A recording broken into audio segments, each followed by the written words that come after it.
So talk to me about, you mentioned, down in Bessemer, Bernie went, you had celebrities going. I think Danny Glover went down there. President of the United States makes a mention of it, although I personally think he could have gone a lot further, but he makes a mention of it.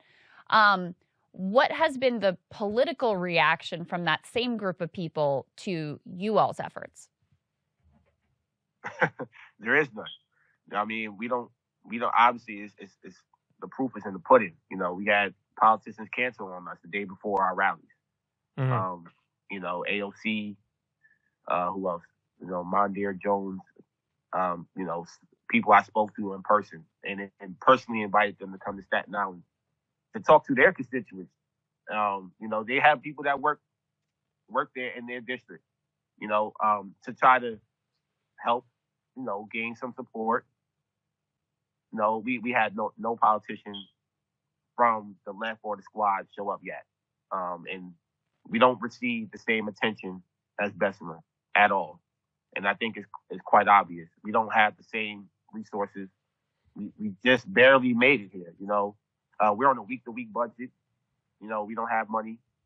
And it's just really disheartening when I think about the whole thing, how they abandoned us.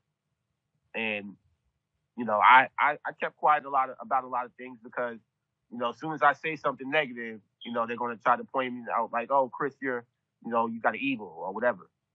But it's the truth. The truth is that this campaign should be the most talked about campaign in the country. And not no shade at Alabama or anything else that's going on in the labor movement, but we're talking about workers from the bottom that have nothing, that not only got over 4,000 workers to sign up for this independent union in less than a year, but we got 2 elections. Wow. Not 1, but 2. And we have 2 more buildings that we're still working on right now as we speak. And potentially we'll have 4 elections. And I can't answer those questions about why we're not getting that support. I have my own opinions about it, but it's just sad to see that this is what we're dealing with when this is an opportunity of a lifetime.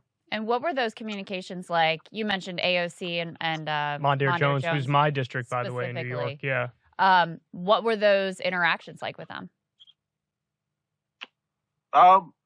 Well, yeah, they were positive when I met them in person. I went down to D.C. when Cori Bush was on the steps. I met Cori Bush as well.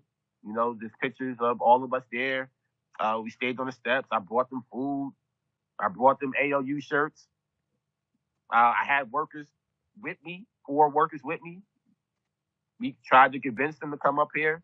AOC was real excited about it. She was like, yeah, I'm there. Take my information. Talk to all their staffers. I met with their team several times. I had like 3 meetings over Zoom or whatever we was talking on, leading up to our rally. Everything was good. And then the last second, it was like, they can't, they can't make it. And and I was like, did that word come from them, or was it their staffers, or what was your sense as to give us your opinion? You said you have opinions. Give us your opinion on why you think it is they didn't join. Well, I don't know. I don't know why they didn't join, but their staff came to me and they called me. They didn't give me a real answer besides they said it's a security threat for AOC. And I'm like, I was just sleeping on the steps where in D.C. She had no security where she had maybe 1 person there or whatever. But it didn't make any sense because they said they canceled all her in-person meetings for the rest of the month. And then a couple of weeks later, she had the Met Gala. Mm-hmm. So I'm like, okay. I knew.